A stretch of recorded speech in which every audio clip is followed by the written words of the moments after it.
Hey, welcome to How to Infuse. Nice shirt, huh? Wife got me this as a present.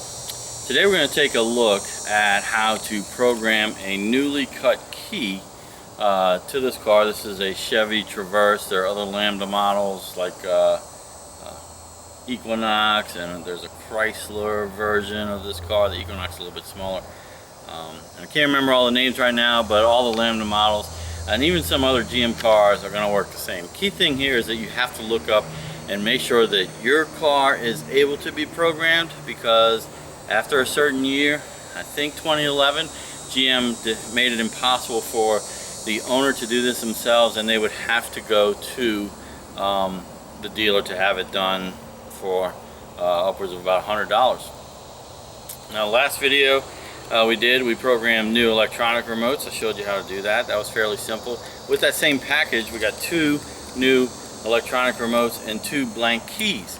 Now, the keys still have to be cut, but there's a microchip inside the key that the car needs to know and get accustomed to or synced with before this key will work. Even if you get it cut, it'll turn and unlock the doors, but it will not start the car until the car knows the key.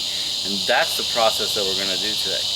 So my wife took 2 keys over to a local place to make keys. I'm not going to say who, because you know they didn't even charge her. They did it for free. Some kind of computerized machine. They stick them in there and it's done in a couple of seconds. So how sweet is that? Alright, since we have a working key, this process is going to go a little bit faster than if you don't have a working key. I'll tell you about how that works in a minute. But first we're going to try the quick route. And using this key to set up the 2 other new keys. So let's take a look at that now.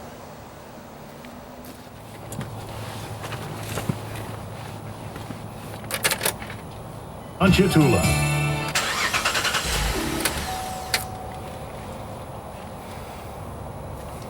Alright, so here's our working key. And here is actually our 2 keys that we had cut and one of those new remotes I was talking about. Let's just check this out, this new key. Put it in here, turn it. The music's on. Don't want to get a copyright infringement. But car will not start.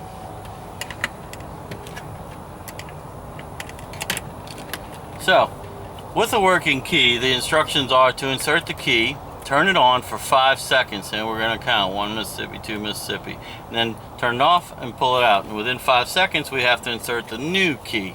Turn that on, wait 5 seconds, and then take it back out. Okay, so 15 seconds, well, a little over 10 seconds to do it. So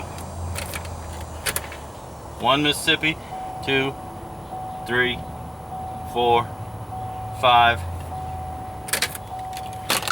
New key, 1, 2, 3, 4, 5.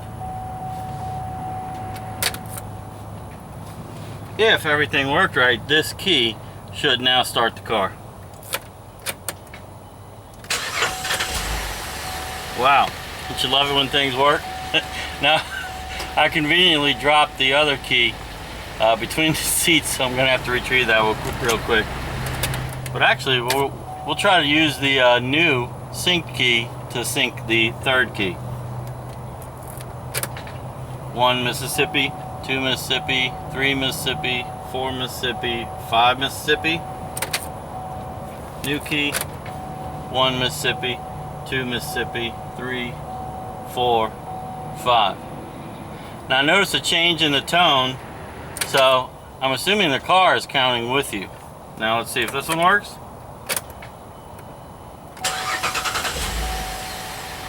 Alright, and just so no funny business, let's switch this one. Alright, so the 2 new keys are programmed, and we're going to have to retrieve that old key from between the seats. I'm going to lose that one too. Alright. Now, real quick, what if you have no key for the vehicle? Let's say you only had one and you flat out lost it, it fell in the water, it's gone. Then you're going to have to secure a newly cut key from a qualified locksmith. I'm not sure how they get the right key pattern. It's possibly due to the VIN number. I would assume you'd have to show some kind of proof of ownership. At that point, you would take the newly cut key, which would not work with the car to start because you need one that's already synced, and you would insert it in to the car. You would turn it on and then have to time very carefully 10 minutes and 30 seconds. After 10 minutes and 30 seconds, you would take the key out and then back to the on position for another 10 minutes and 30 seconds. Then turn it off within 45 seconds and then back to the on position for another 10 minutes and 30 seconds. So we're talking about over 30 minutes of time now. Then turn the key off and back on, and it should be programmed. So let's run over that again. 10 minutes and 30 seconds, turn it off, back on within 45 seconds. Time another 10 minutes and 30 seconds, turn it off, back on. Time for a third 10 minutes and 30 seconds, turn it off and back on. Now the vehicle should start. All right.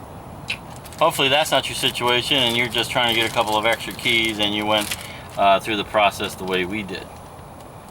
All right, so that's a complete process. For under 30 bucks, we have a total of 3 remotes and 3 working keys now, 2 additional ones, both the remotes and the keys for this vehicle after purchasing it with only 1 set. Hopefully this video helps you and you found it useful. If so, please give me a thumbs up, share the video, subscribe, etc.